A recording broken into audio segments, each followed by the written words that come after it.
నమస్కారం.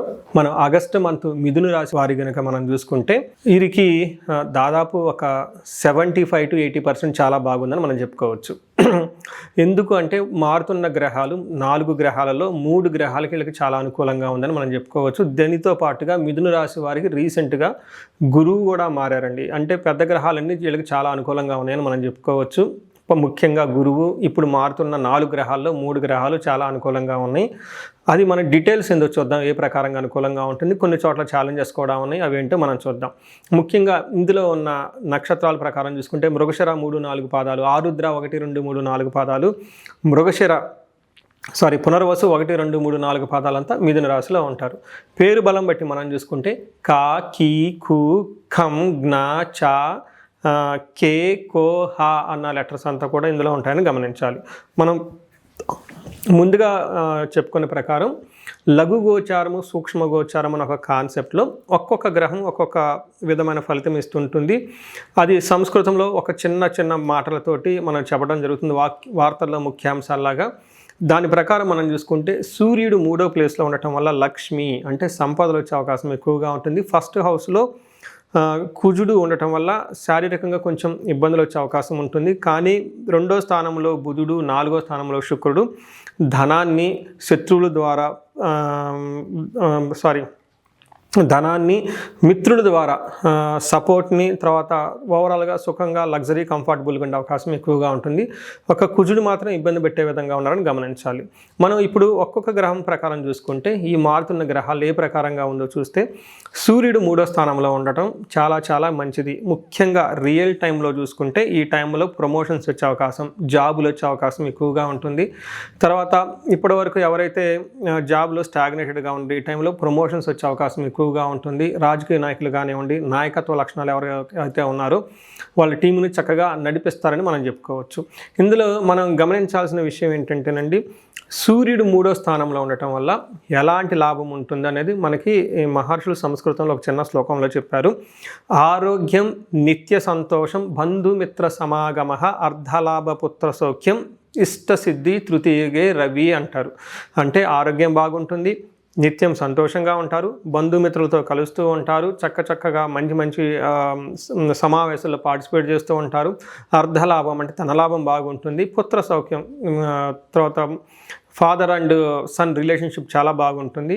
వీటన్నిటికంటే కూడా ఇష్టసిద్ధి, ఇంతకుముందు మీకు ఏదైనా ఇష్టమైన పని తలపెట్టి ఉంటే అది ఇప్పుడు రాకుండా ఆగిపోయి ఉంటే ఈ టైంలో వచ్చే అవకాశం ఎక్కువగా ఉంటుందని గమనించుకోవాలి.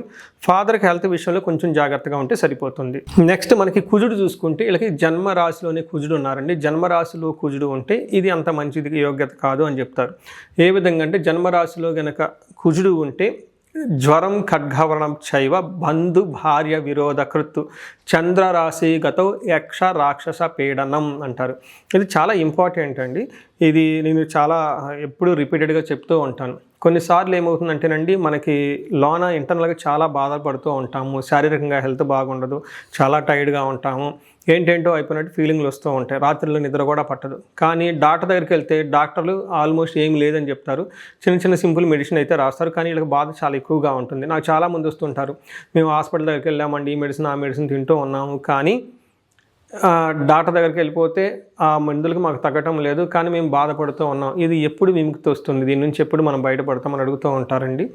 సో ఎప్పుడైతే కుజుడు జన్మరాశిలో ఉంటారో వాళ్ళకి యక్ష రాక్షస పీడనం అంటారు. అంటే మనకు తెలవకుండా వేరే రకాలైన నెగిటివ్ ఎనర్జీ మన మీద విపరీతంగా ఉండి ఇబ్బందులు పెడుతూ ఉంటారు, ట్రబుల్ చేస్తూ ఉంటారని మీరు గమనించుకోవాలి. ఇప్పుడు ఇంతే కాకుండా జ్వరం వచ్చే అవకాశం ఎక్కువగా ఉంటుంది. ఖడ్గవ్రణం అంటే షార్ప్గా ఉన్న కత్తుల ద్వారా వాటి ద్వారా కొంచెం కటింగ్లు ఇబ్బందులు వచ్చే అవకాశం ఎక్కువగా ఉంటుంది. బంధు విరోధం అంటే బంధువులతోటి గొడవలు వచ్చే అవకాశం ఉంటుంది అని చెప్పుకోవాలి. బట్ ఓవరాల్గా చూసుకుంటే చాలా కేర్ఫుల్గా ఉండవలసిన టైం అని మీరు గమనించుకోవాలి. అయితే శుక్రుడు 4వ స్థానంలో ఉండటం చాలా మంచి జరుగుతుంది అని చెప్తారు. శుక్రుడు ఎప్పుడైతే 4వ స్థానంలో ఉంటారో మనకి చాలా చక్కగా ఉంటుంది. పర్టికులర్గా తల్లికి హెల్త్ కానివ్వండి, ఇంటికి సంబంధించిన వ్యవహారాలు కానివ్వండి, ఈవెన్ ప్రొఫెషనల్ మ్యాటర్స్లో కూడా చాలా చక్కగా ఉంటుందని గమనించుకోవాలి. మనకి సంస్కృతంలో మన మహర్షులు ఏం చెప్తారంటే స్వబంధు బుద్ధి సన్మానం, స్త్రీ సంభాషణ సంభ్రమ, పుత్రమిత్ర కళాత్రాది విద్యాగోష్ఠు సుఖే భృగునందన అంటారు. అంటే వీళ్ళకి ఇంట్యూషన్ చాలా స్ట్రాంగ్గా ఉంటుంది, స్వబుద్ధి. నెక్స్ట్ బంధు సన్మానం, బంధువులతోటి సన్మానించబడతారు, గౌరవించబడతారు. స్త్రీ సంభాషణ సంభ్రమ, ఈ టైంలో లేడీస్ ఎక్కువగా మాట్లాడుతూ ఉంటారు. చక్కగా హెల్దీ వాతావరణంలో ఉండే అవకాశం ఎక్కువగా ఉంటుంది. ఇన్ కేస్ లేడీస్ అయితే జెంట్స్తో ఎక్కువగా మాట్లాడుతూ ఉంటారు. ఇంతకుముందు ఏమైనా మనస్పర్ధలు అవన్నీ ఉంటే ఈ టైంలో తొలగిపోయి చక్కగా ఒక హెల్దీ వాతావరణం వాళ్ళ చుట్టూ బాగుంటుందని గమనించుకోవాలి. అంతేకాకుండా పుత్ర మిత్ర కళాత్రాది అంటారు, అంటే పుత్రుల ద్వారా, నెక్స్ట్ మిత్ర అంటే ఫ్రెండ్స్ ద్వారా, కళాత్రాది అంటే స్పౌస్ ద్వారా చక్కగా ఒక హెల్దీ డిస్కషన్, హైయర్ లెవెల్ విద్యా గోష్ఠిసు, మంచి మంచి ఉపయోగకరమైన విషయాల గురించి మాట్లాడుతూ ఒక డిగ్నిటీగా ఉండే అవకాశం ఎక్కువగా ఉంటుంది. తర్వాత gain of money, official gain అంటే ప్రొఫెషనల్ మ్యాటర్స్లో కూడాను చాలా చక్కగా బాగుంటారు వీళ్ళు. అంతేకాకుండా ధనం ప్రకారం కూడా చాలా బాగుంటుందని తెలుసుకోవచ్చు. మనం ఇంకొక గ్రహం చూసుకుంటే బుధుడు 2వ స్థానంలో ఉండటం వల్ల ధనానికి సంబంధించిన వ్యవహారాలు, ట్రాన్సాక్షన్స్, మనీ ఫ్లో చాలా చక్కగా ఉంటుంది. చాలా మాట్లాడేటప్పుడు వాగ్దాటి ఎక్కువగా ఉంటుంది పబ్లిక్లో మాట్లాడేటప్పుడు. రెండవది మాటకార్తనంగా, చలాకీగా, బాగా ఇంటెలిజెంట్గా మాట్లాడుతూ సమర్థవంతంగా డీలింగ్స్ అన్ని చక్కగా చేసే అవకాశం ఎక్కువ ఉంటుందని గమనించుకోవాలి. ఇప్పటి వరకు మనం 4 గ్రహాలు ఎలాంటి రిజల్ట్ ఇస్తున్నాయో చూసాము. ఇప్పుడు నక్షత్రం ప్రకారం చూసుకుంటే ఇందులో మృగశిర, ఆరుద్ర, పునర్వసు 3 నక్షత్రాలు ఉంటాయి.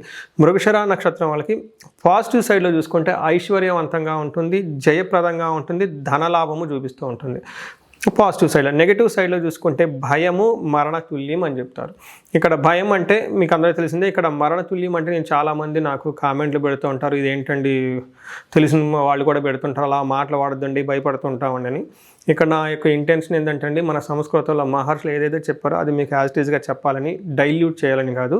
ఇక్కడ మరణతుల్యం అంటే సంస్కృతంలో మీనింగ్ ఏదైనా ఒక విషయం అంతటితో ఆగిపోవటాన్ని మరణం అంటారు. ఇంతకుముందు గతంలో మీరు ఏదైనా పనులు చేస్తుంటే ఆ పనులు ఇంతటితో ముగిస్తాయి, ఇంకా అక్కడి నుంచి ముందుకు పోవు, అలాంటి పరిస్థితులు వచ్చే అవకాశం ఎక్కువ ఉంటుందని గమనించుకోవాలి. నెక్స్ట్ ఆరుద్ర నక్షత్రం వాళ్ళకి ఐశ్వర్యవంతంగా ఉంటుంది. విదేశాగమనం, ఫారిన్ వెళ్ళాలనుకునే వాళ్ళకి, ఫారిన్ నుంచి వచ్చే వాళ్ళకి చాలా బాగుంటుంది, ధనలాభం ఉంటుంది. భయం కలిపే సంఘటనలు ఉంటాయి. తర్వాత వీళ్ళకి మరణతుల్యం చూపిస్తుంది. పునర్వసు నక్షత్రం చూసుకుంటే నాకు చాలా హ్యాపీగా ఉంటుంది. పునర్వసు నక్షత్రం వాళ్ళకి 27 నక్షత్రాల్లో బాగున్న నక్షత్రం పునర్వసు నక్షత్రం అనుకోవాలి. పునర్వసు నక్షత్రం వాళ్ళకి ఐశ్వర్యవంతంగా ఉంటుంది, విదేశాగమనం, ఫారిన్ వెళ్ళాలి అనుకునే వాళ్ళకి బాగుంటుంది, సంపదలు బాగుంటుంది, ధనలాభము బాగుంటుంది. సో చూసారు కదండి, ఈ రాశి వాళ్ళకి ఓవరాల్గా అంతా బాగుందని మనం గమనించుకోవచ్చు. పరిహారాలు కనుక చూసుకుంటే ఒక కుజుడికి మాత్రం పరిహారాలు చేసుకోవాలి. సుబ్రహ్మణ్యేశ్వర స్వామి అష్టకం చదివిన, సుబ్రహ్మణ్యేశ్వర స్వామి భుజంగ స్తోత్రం చదివిన కానీ చక్కగా ఉంటుంది. దీనితో పాటు సుబ్రహ్మణ్యేశ్వర స్వామికి, కుజుడికి ఆరాధితం సుబ్రహ్మణ్యేశ్వర స్వామి కాబట్టి ఎక్కడైనా మీకు జంట నాగులు ఉన్నా, మానసాదేవి మూర్తి ఉన్నా కానీ ప్రతి గుళ్ళో ఉంటుంది, రాగి చెట్టు కింద, మర్రి చెట్టు కింద నాగమూర్తులు పెట్టుంటారు. అక్కడ అభిషేకం చేసి కొంచెంసేపు మెడిటేషన్ చేసుకొని మంచి టైం స్పెండ్ చేయగలిగితే చక్కగా ఉంటుంది. అంతేకాకుండా ఇండివిజువల్గా మీకు ఏదైనా సమస్య కనుక ఉంటే స్క్రీన్ మీద కనిపిస్తున్న నెంబర్ ద్వారా మీరు నాకు కనెక్ట్ అవ్వచ్చు. మీకు అష్టైశ్వర్యాలు కలగాలని, భోగభాగ్యాలు కలగాలని చెప్పేసి కోరుకుంటున్నాను. నమస్కారం.